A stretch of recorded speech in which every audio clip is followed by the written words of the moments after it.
2008년 2월 미국 미시가노 인근에서 스티븐 쿠빈스키라는 23세의 대학생이 흔적도 없이 사라졌습니다. 그는 스키 여행을 떠난 상태였고 마지막으로 눈 위에 남겨진 그의 발자국은 미시가노 쪽으로 향하다가 갑자기 끊겼습니다. 눈 속엔 그 어떤 쓰러짐의 흔적도 도움을 요청한 자국도 없었습니다. 단지 사람이 사라졌다는 사실만 남아 있었습니다. 스티븐은 똑똑한 물리학 전공 학생이었고 정신적으로도 안정된 상태였습니다. 실종 전날 친구들과 술을 마신 뒤 스스로 혼자 눈밭을 걸어가던 중 사라졌고 이후 그는 14개월 동안 실종 상태로 기록됩니다. 경찰과 가족, 자원봉사자들은 대대적인 수색을 벌였지만 어떤 단서도 발견되지 않았습니다. 그의 휴대전화는 꺼져 있었고 카드 사용 기록도 없었으며 지문이나 DNA 흔적도 어디서도 나오지 않았습니다. 이 사건은 단순 실종이 아니라 누군가에 의한 납치 혹은 스스로 사라진 것이 아닌가 하는 의혹도 제기됐습니다. 하지만 증거는 없었습니다. 그리고 14개월 후 2010년 5월 스티븐은 마치 아무 일도 없었다는 듯 돌아옵니다.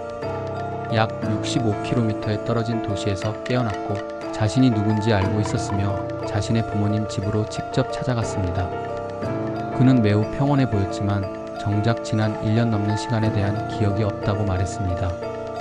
그는 말했습니다. 내가 깨어났을 땐 그냥 침대에 누워 있었어요.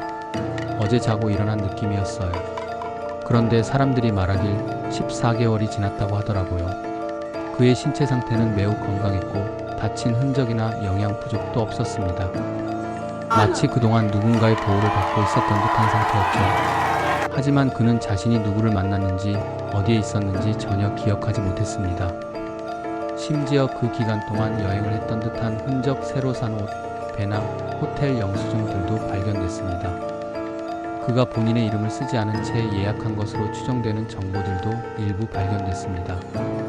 마치 다른 사람으로 살아갔던 흔적처럼 보였습니다.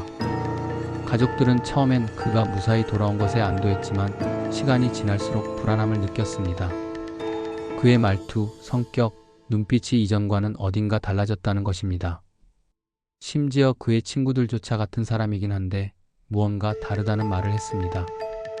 전문가들은 그가 극심한 스트레스 상태에서 기억 상실에 빠졌을 가능성을 제기했지만 그를 진찰한 정신과 의사는 어떠한 정신적 이상도 발견하지 못했다고 밝혔습니다. 뇌영상 촬영 결과도 정상. 그는 외상 후 스트레스 장애도 해리성 기억 상실도 아닌 듯 보였습니다. 일부 심리학자는 그의 경험을 자발적 실종이라 말하기도 했습니다. 즉, 스스로 정체를 숨기고 전혀 다른 삶을 살다가 돌아온 경우. 하지만 스티븐은 그것을 부정합니다. 그는 아무런 의도도 없었고 자신은 정말 잠들었다가 깨어난 것뿐이라고 주장합니다.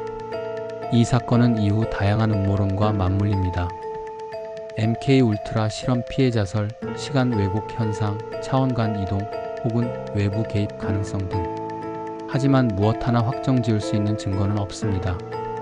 스티븐 쿠빈스키는 이후 평범한 삶을 살고 있습니다.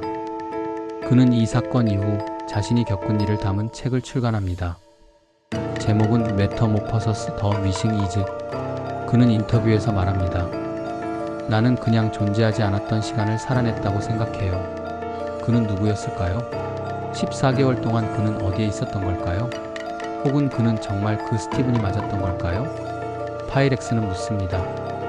이 이야기는 단순한 실종일까요? 혹은 우리가 아직 이해하지 못하는 세계의 틈입일까요? 당신의 판단은?